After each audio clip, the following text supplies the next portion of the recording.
All right, hello everybody, and thank you for taking the time to watch our first on-demand video.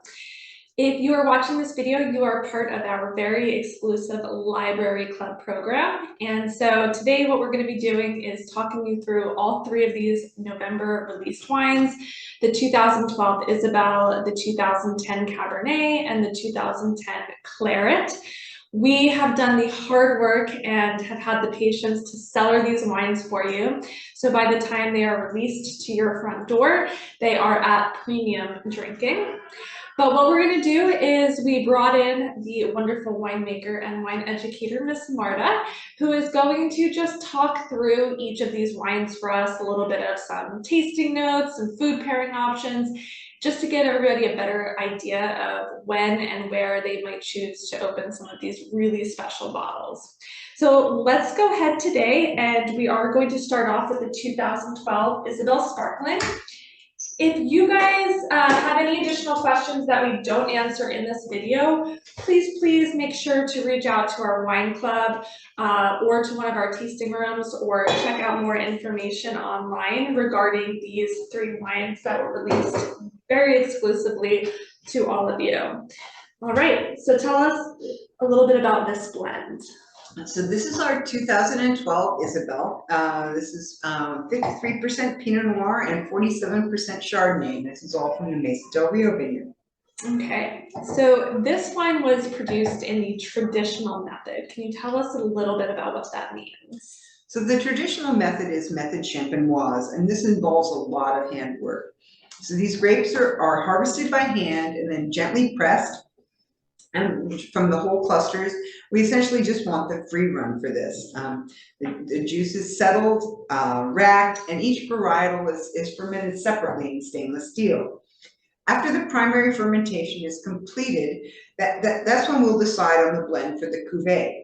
And this is all done by taste to decide the percentage. Taste. So you have this really difficult job of just tasting blend after blend until you blend after blend. Oh gosh, woe is Marta. Okay, all right. What happens next? Well, so the cuvee is blended, and then what we'll do is we'll bottle it in a regular champagne bottle that you're familiar with.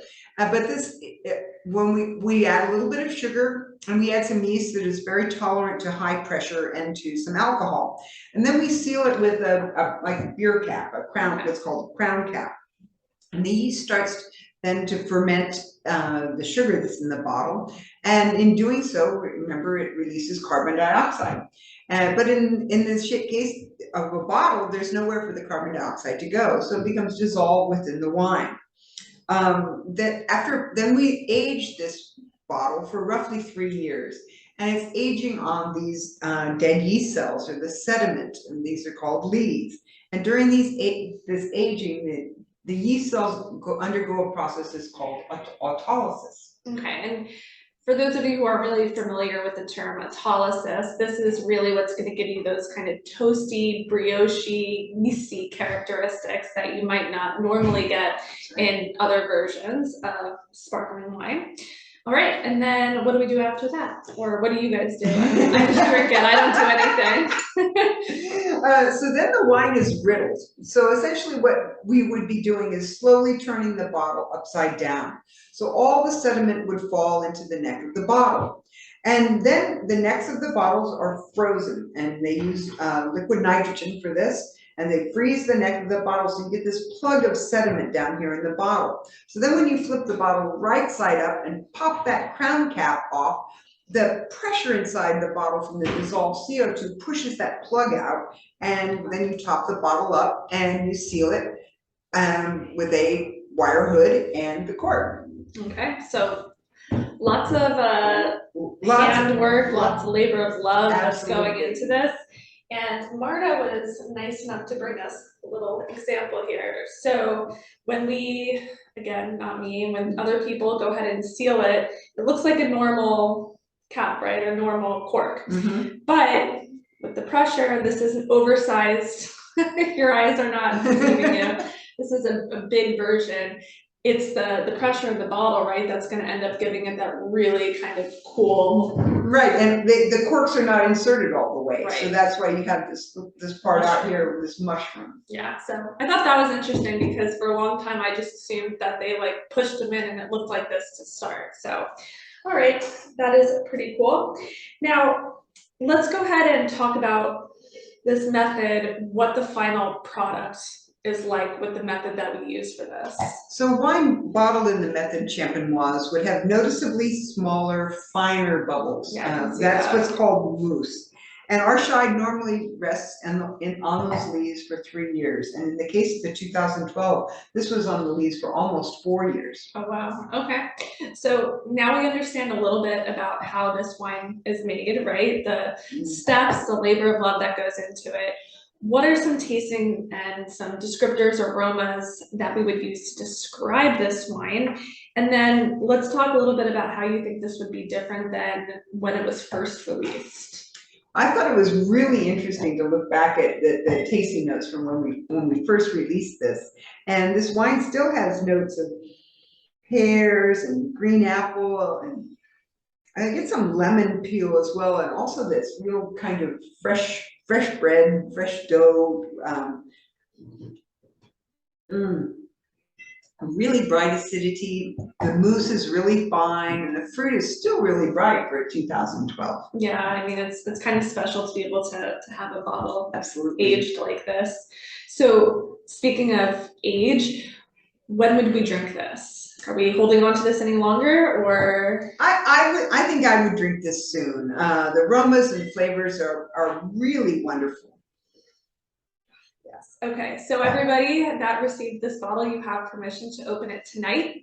You don't even need to wait for any special occasion. Open this bottle. I'm thinking something salty, some salty crackers, maybe gooey brie, a nice little cheese plate would probably be fantastic with this.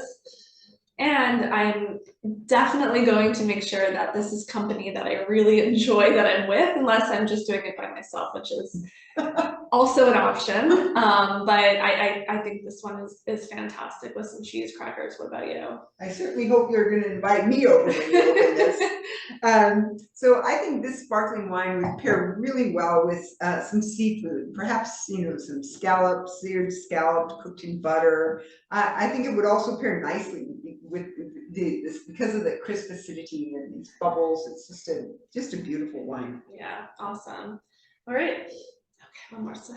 Smell that one. One more sip. I hope that helped you guys decide a little bit about when and where you want to open that bottle, what you want to maybe pair it with, and the company you want to keep when you're going to open a bottle that night. So next we are going to move on to the 2010 Cabernet. So this one, let's see from my notes, was aged for 20 months, French, American, and Hungarian oak, and about 32% of those barrels are going to be new. So what would you say, and I'll let you sniff it a little bit, you get on this wine when you're tasting it? I get some black cherry, blackberries. Yeah, I know. Hints of herbs, as well as some sweet tobacco and some chocolate. Wow, that's incredible how well it's holding up. Yeah, it is. The tannins are really soft, and black fruit still really juicy. You guys are in for a treat on this one. Nice smoky oak on the finish, really lovely. Okay, so let's talk a little bit about what tasting descriptors are coming from the age, since this has obviously been aged now, 10 years. What would be the difference in those notes as opposed to if this was a 2020? A young wine. Yeah. So in a young wine, the first things that you usually smell are the primary aromas, which are the aromas you get from the grapes and all that bright, fresh fruit. And then you'll also maybe get some of the secondary aromas, which is what the winemaker had a part in, determining which barrels to use or which barrels go into the blend and that sort of thing. And then as the wine develops over time, you get what's called bottle bouquet or what is known as tertiary aromas. And these are usually things like cigar box, black leather, tea, Okay. and they just develop over a process of aging. So good. Okay, so now that we know a little bit about what it tastes like, when and where would you open this? Where? That's a good question. Well, I think this wine is really ready to be opened and enjoyed tonight. However, I do think it is holding up really well, and I believe you could hold on to this wine for a few more years without any problem. Okay. It definitely has life left in it. I would probably pair this with a roasted meat or a nice fat steak. I wouldn't want to pair it with anything that was too overwhelming, because when you have a complex wine like this, you want them to complement each other, the wine and the food, as opposed to want to overwhelm each other. Okay. As so far as for where, don't slather this in barbecue sauce. that's right. Okay, yeah. Yes, where? Let's put you on the spot. Where? Where? Besides here. Where? Right now. Let's see. We got this open bottle, so where are you gonna take it? Where am I going to take it? I'd probably be sitting at my kitchen table with my husband. Okay, all right, lucky man then. All right, he gets the good stuff.